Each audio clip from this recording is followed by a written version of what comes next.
Hey, what's going on? It's Taisophon and I'm coming at you guys with another video. So as I'm sure you all know by now, Sony just confirmed the release date for the infamous PS5 Pro, which is set for November 7th of this year. They came out with a little trailer showcasing all the things that consumers are going to get with this upgraded console. They were talking about stuff like fidelity mode, which is supposed to prioritize graphics over FPS, and performance mode, which is supposed to prioritize FPS over graphics. Honestly, all I got from this little showcase was that the PS5 Pro mainly wants to focus on the graphical aspect of everything. This is the same thing Sony was preaching to us with the base PS5, saying that it supports 4K gaming and all this other stuff. Meanwhile, there are many examples of the PS5 not being able to handle 4K gaming truly. Without wasting words, the PS5 Pro isn't something I can see myself wasting $700 on. There are just too many things that I see wrong with this console, and I'm gonna let you guys know how I feel about it. So first of all, these guys want to sell you a console that doesn't even come with a Blu-ray disc drive, something that my base PS5 had when I got it for like $500. I can play all of my older titles on it just fine, and some of them even come with PS5 upgrades, which is a bonus. Sony wants you and I to come up with an extra $80-something for an optical disc drive that you could just slap onto your base digital version PS5 and the PS5 Pro also.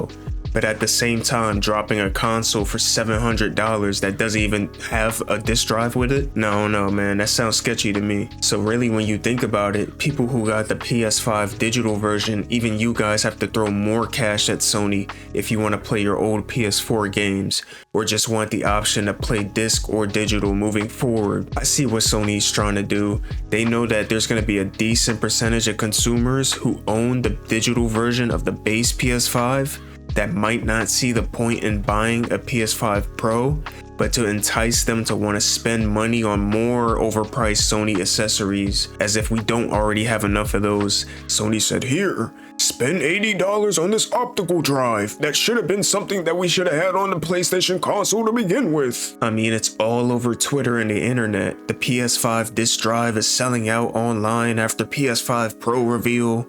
PS5 Pro announcement sparks PS5 disc drive sales rush, scalping concern. Scalpers know people want to get their hands on this product, so they're buying out all the disc drives just to sell them for a less reasonable price. I'm sure a large percentage of those sales are going to people who think the upgrade from the base PS5 to the Pro is legitimate. Those are the same people who I see saying things like, I'm gonna get the Pro just for GTA 6, bro.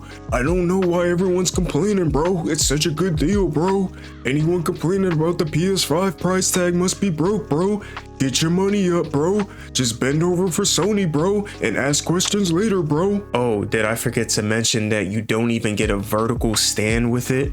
Another thing my base PS5 came with. Now, I would say that I'm more of a high frame rate type of person than a high graphics type of person.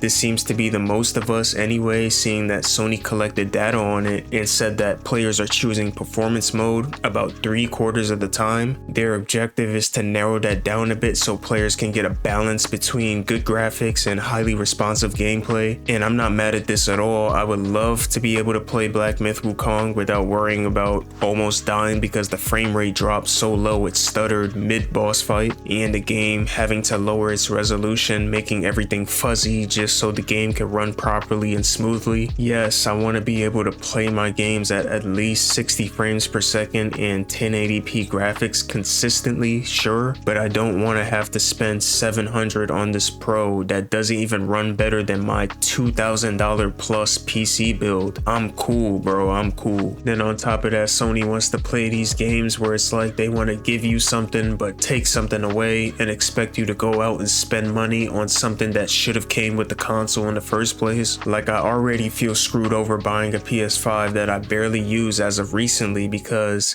most of the games that I want perform better on PC, and a lot of the games that come out on PS5 are poorly optimized, at least the AAA titles are. They're always making me feel like they purposely sell us an underwhelming console on purpose, just so they could sell us a slightly upgraded version of the console years later, when we should have had that to begin with. Then they got the nerve to talk about Pre-orders will go live on September 26th. Man, pre-orders will go live this dick in your mouth. Let me know in the comment section down below, do you think that $700 price tag is justified?